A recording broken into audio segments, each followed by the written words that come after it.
In today's video, I'll answer your question, what does from the river to the sea mean? Then afterward, as always, I'll share some helpful resources, so stick around until the end.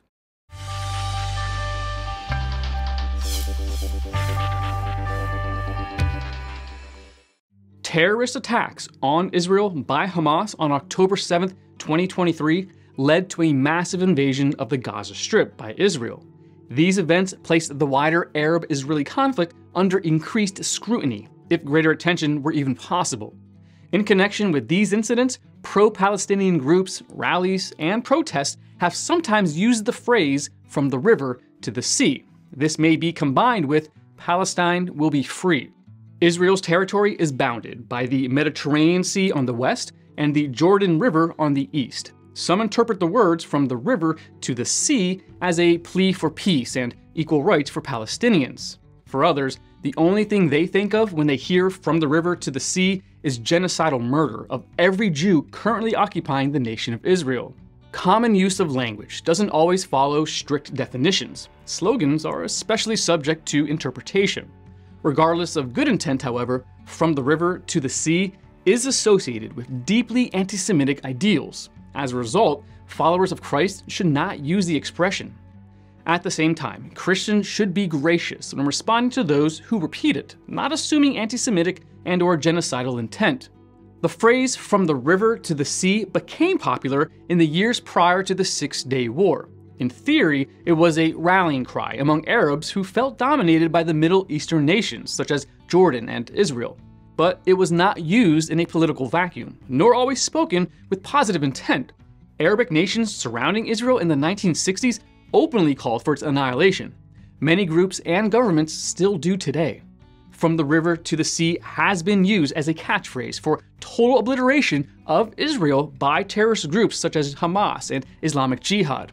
Use of the phrase is provocative. The current crisis magnifies feelings on both sides of the issue.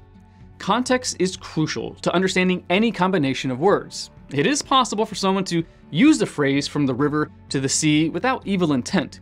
Merely speaking, writing, or chanting that expression does not prove a person is an anti-Semite, nor is every possible reference to seas and rivers a reference to genocide. However, common sense makes it impossible to ignore the historical context in which Israel exists and in which the phrase "from the river to the sea" has been used. As a parallel, consider an example from modern Western culture, the expression "Black Lives Matter." This specific set of words is associated with a political and social movement. Whether one agrees or disagrees with that ideology, using this phrase or obvious variants invokes those ideas. This is true regardless of the speaker's intent. The same is true of other phrases such as "I can't breathe," "hands up," "don't shoot," and so forth. In 1995 or even 2012, those phrases would not have called to mind the same ideas as they do now. Today, they are imbued with political and racial significance. Naivety is one thing, but to deliberately use phrases while rejecting their connotation is counterproductive.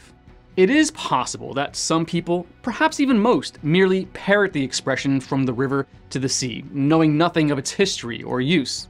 Others may understand the controversy but sincerely hold to an idealized meaning of the expression.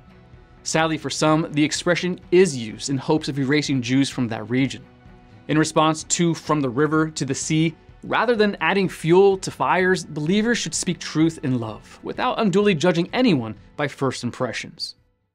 Want to learn more? Subscribe so you don't miss the next video. Visit gotquestions.org for more great content, and check out the details section below this video. There you'll find one book I recommend, along with several links to related questions. If you'd like to learn about Bible Munch, or if you're interested in bite-sized devotionals, subscribe to Bible Munch on YouTube. It's linked right here. Now remember, got questions? The Bible has answers. We'll help you find them.